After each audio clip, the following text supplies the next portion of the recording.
Three old ladies knit the socks of death. I was used to the occasional weird experience, but usually they were over pretty quickly. This 24/7 hallucination was more than I could handle. For the rest of the school year, the entire campus seemed to be playing some kind of trick on me. The students acted as if they were completely and totally convinced that Mrs. Kerr, a perky blonde woman who I'd never seen in my life until she got on our bus at the end of the field trip, had been our pre-algebra teacher since Christmas. Every so often I would spring a Mrs. Dodds reference on somebody just to see if I could trip them up, but they would stare at me like I was psycho. It got to be where I almost believed them, that Mrs. Dodds never existed. Almost. But Grover couldn't fool me. When I mentioned the name Dodds to him, he would hesitate, then claimed she didn't exist. But I knew he was lying. Something was going on. Something had happened at the museum. I didn't have much time to think about it during the days, but at night, visions of Mrs. Dodd with talons and leathery wings would wake me up in a cold sweat. The freak weather continued, which didn't help my mood. One night, a thunderstorm blew out the windows in my dorm room. A few days later, the biggest tornado ever spotted in the Hudson Valley touched down only 50 miles from Yancey Academy. One of the current events we studied in social studies class was the unusual number of small planes that had gone down in sudden squalls in the Atlantic that year. I started feeling cranky and irritable most of the time. My grades slipped from D's to F's. I got in more fights with Nancy Bobbitt and her friends. I was sent out into the hallway in almost every class. Finally, when our English teacher, Mr. Nickel, asked me for the millionth time why I was too lazy to study for spelling tests, I snapped. I called him an old sot. I wasn't even sure what that meant, but it sounded good. The headmaster sent my mom a letter the following week making it official. I would not be invited back next year to Yancey Academy. Fine, I told myself. Just fine. I was homesick. I wanted to be with my mom in our little apartment on the Upper East Side, even if I had to go to public school and put up with my obnoxious stepfather and his stupid poker parties. And yet, there were things I'd miss at Yancey. The view of the woods in my dorm room window, the Hudson River in the distance, the smell of pine trees. I'd miss Grover, who had been a good friend, even if he was a little strange. I was worried how he'd survive next year without me. I'd miss Latin class, too, Mr. Brunner's crazy tournament days and his faith that I could do well. As exam week got closer, Latin was the only test I studied for. I hadn't forgotten what Mr. Brunner had told me about this being a life and death subject for me. I wasn't sure why, but I started to believe him. The evening before my final, I got so frustrated I threw the Cambridge Guide to Greek Mythology across my dorm room. Words had started swimming off the page, circling my head, the letters doing 180s as if they were riding skateboards. There was no way I was going to remember the difference between Chiron and Charon, or Polydictes and Polydeuces. And conjugating those Latin verbs, forget it. I paced the room, feeling like ants were crawling around inside my shirt. I remembered Mr. Brunner's serious expression, his thousand-year-old eyes. I will accept only the best from you, Percy Jackson. I took a deep breath. I picked up the mythology book. I had never asked a teacher for help before. Maybe if I talked to Mr. Brunner, he could give me some pointers. At least I could apologize for the big fat F I was about to score on his exam. I didn't want to leave Yancey Academy with him thinking I hadn't tried. I walked downstairs to the faculty offices. Most of them were dark and empty, but Mr. Brunner's door was ajar, light from his window stretching from across the hallway floor. I was 3 steps from the door handle when I heard voices inside the office. Mr. Brunner asked a question. A voice that was definitely Grover's said, "Worried about Percy, sir?" I froze. I'm usually not an eavesdropper, but I dare you to try not listening if you hear your best friend talking about you to an adult. I inched closer. "Alone this summer," Grover was saying. "I mean, a kindly one. In the school. Now that they know for sure, and we know too, we would only make matters worse by rushing him, Mr. Brunner said. We need the boy to mature more. But he may not have time. The summer solstice deadline will have to be resolved without him, Grover. Let him enjoy his ignorance while he still can. Sir, he saw her. His imagination, Mr. Brunner insisted. The mist over the students and staff will be enough to convince him of that. Sir, I can't fail in my duties again. Grover's voice was choked with emotion. You know what that would mean. You haven't failed, Grover, Mr. Brunner said kindly. I should have seen her for what she was. Now let's just worry about keeping Percy alive until next fall. The mythology book dropped out of my hand and hit the floor with a thud. Mr. Brunner was silent. My heart hammering, I picked up the book and backed down the hall. A shadow slid across the lighted glass of Brunner's office door. A shadow of something much taller than my wheelchair-bound teacher. Something holding something that looked suspiciously like an archer's bow. I opened the nearest door and slipped inside. A few seconds later I heard a slow clop, clop, clop, like muffled wood blocks, and then a sound like an animal snuffling right outside my door. A large, dark shape paused in front of the class, then moved on. A bead of sweat trickled down my neck. Somewhere in the hallway, Mr. Brunner spoke. Nothing, he murmured. My nerves haven't been right since the winter solstice. Mine neither, Grover said, but I could have sworn. Go back to the dorms, Mr. Brunner told him. You have a long day of exams tomorrow. Don't remind me. The lights went out in Mr. Brunner's office. I waited in the dark for what seemed like forever. Finally, I slipped out into the hallway and made my way back up to the dorm. Grover was lying on his bed, studying his Latin exam notes like he'd been there all night. Hey, he said bleary-eyed. You going to be ready for this test? I didn't answer. You look awful, he frowned. Is everything okay? Just tired. I turned so he couldn't read my expression and started getting ready for bed. I didn't understand what I'd heard downstairs. I wanted to believe I'd imagined the whole thing. But one thing was clear. Grover and Mr. Brunner were talking about me behind my back. They thought I was in some kind of danger. The next afternoon, as I was leaving the 3-hour Latin exam, my eyes swimming with all the Greek and Roman names I had misspelled, Mr. Brunner called me back inside. For a moment, I had worried he had found out about my eavesdropping the night before, but that didn't seem to be the problem. Percy, he said, don't be discouraged about leaving Yancey. It's for the best.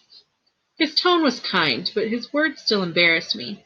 Even though he was speaking quietly, the other kids finishing the test could hear. Nancy Bobofit smirked at me and made sarcastic little lips. I mumbled, Okay, sir. I mean, Mr. Brunner wheeled his chair back and forth like he wasn't sure what to say. This isn't the right place for you. It was only a matter of time. My eyes stung. Here, my favorite teacher, in front of the class, was telling me that I couldn't handle it. After saying he believed in me all year, now he was telling me I was destined to get kicked out. Right, I said, trembling. No, Mr. Brunner said. Oh, confound it all. What I'm trying to say is you're not normal, Percy. That's nothing to be... Thanks, I blurted. Thanks a lot, sir, for reminding me. Percy, but I was already gone. On the last day of term, I shoved my clothes into my suitcase. The other guys were joking around, talking about their vacation plans. One of them was going on a hiking trip to Switzerland. Another was cruising around the Caribbean for a month. They were juvenile delinquents like me, but they were rich juvenile delinquents. Their daddies were executives or ambassadors or celebrities. I was a nobody from a family of nobodies. They asked me what I'd be doing this summer, and I told them that I was going back to the city. What I didn't tell them was that I'd have to get a summer job walking dogs or selling magazine subscriptions and spending my free time worrying about where I'd go to school in the fall. Oh, one of the guys said, that's cool. Then they went back to their conversation as if I had never existed. The only person I dreaded saying goodbye to was Grover, but as it turned out, I didn't have to. He had booked a ticket to Manhattan on the same Greyhound as I had, so there we were together again, heading into the city. During the bus ride, Grover kept glancing nervously down the aisle, watching the other passengers. It occurred to me that he had always acted nervous and fidgety when we left Yancey, as if he expected something bad to happen. Before, I'd always assumed he was worried about getting teased, but there was nobody to tease him on the Greyhound. Finally, I couldn't stand it anymore. I said, "Looking for kindly ones?" Grover nearly jumped out of his seat. What do you mean?" I confessed about eavesdropping on him and Mr. Brunner the night before the exam. Grover's eye twitched. "How much did you hear?" "Oh, not much." "What's the summer solstice deadline?" He winced. "Look, Percy, I was just worried about you. I mean, hallucinating about demon math teachers." "Grover." "And I was telling Mr. Brunner that maybe you were overstressed or something because there's no such person as Mrs. Dodds, and—" "Grover, you're a really, really bad liar." His ears turned pink. From his shirt pocket, he fished out a grubby business card. "Just take this, okay? In case you need me this summer." The card was in fancy script, which was murder on my dyslexic eyes, but I finally made out something like Grover Underwood, Keeper, Half-Blood Hill, Camp Half-Blood, 800-009-0009. "What's half—" "Don't say it out loud," he yelped. "That's my, summer address." My heart sank. Grover had a summer home? I had never considered that his family might be as rich as some of the others at Yancey. "Okay," I said glumly, "so, like, if you want me to come visit your mansion?" He nodded. "Or if you need me." "Why would I need you?" It came out harsher than I meant it to. Grover blushed right down to his Adam's apple. "Look, Percy, the truth is, I kind of have to protect you." I stared at him. All year long I'd gotten in fights, keeping the bullies away from him. I'd lost sleep worrying that he'd get beaten up next year without me. And here he was, acting like he was the one who defended me? "Grover," I said, "what exactly are you protecting me from?" There was a huge grinding noise under our feet. Black smoke poured in the dashboard, and the whole bus filled with the smell like rotten eggs. The driver cursed and limped the Greyhound over to the side of the highway. After a few minutes clanking around in the engine compartment, the driver announced that we'd all have to get off. Grover and I filed outside with everybody else. We were on a stretch of country road, no place you'd notice if you didn't break down there. On our side of the highway was nothing but maple trees and litter from passing cars. On the other side, across 4 lanes of asphalt shimmering with afternoon heat, was an old-fashioned fruit stand. The stuff on sale really looked good. Heaping boxes of blood-red cherries and apples, walnuts and apricots, jugs of cider and a clawfoot tub full of ice. There were no customers, just 3 old ladies sitting in rocking chairs in the shade of a maple tree, knitting the biggest pair of socks I'd ever seen. I mean, these socks were the size of sweaters, but they were clearly socks. The lady on the right knitted one of them. The lady on the left knitted the other. The lady in the middle held an enormous basket of electric blue yarn. All 3 women looked ancient, with pale faces, wrinkled like fruit leather, silver hair tied back in white bandanas, bony arms sticking out of bleached cotton dresses. The weirdest thing was, they seemed to be looking right at me. I looked over at Grover to say something about this and saw that the blood had drained from his face. His nose was twitching. "Grover," I said, "hey man." "Tell me they're not looking at you." "They are, aren't they?" "Yeah, weird, huh? You think those socks would fit me?" "Not funny, Percy. Not funny at all." The old lady in the middle took out a huge pair of scissors, gold and silver, long-bladed like shears. I heard Grover catch his breath. "We're getting on the bus," he told me. "Come on." "What?" I said. "It's 1,000 degrees in there." "Come on!" He pried the door open and climbed inside, but I stayed back. Across the road, the old ladies were still watching me. The middle one cut the yarn, and I swear I could hear the snip across 4 lanes of traffic. Her 2 friends balled up the electric blue socks, leaving me wonder who they could possibly be for, Sasquatch or Godzilla. At the rear of the bus, the driver wrenched a big chunk of smoking metal out of the engine compartment. The bus shuddered and the engine roared back to life. The passengers cheered. "Darn right!" yelled the driver. He slapped the bus with his hat. "Everybody back on board." Once we got going, I started feeling feverish, as if I had caught the flu. Grover didn't look much better. He was shivering and his teeth were chattering. "Grover." "Yeah?" "What are you not telling me?" He dabbed his forehead with his shirt sleeve. "Percy, what did you see back at the fruit stand?" "You mean the old ladies? Was that about them, man? They're not like Mrs. Dodds, are they?" His expression was hard to read, but I got the feeling that the fruit stand ladies were something much, much worse than Mrs. Dodds. He said, "Just tell me what you saw." The middle one took out her scissors, and she cut the yarn.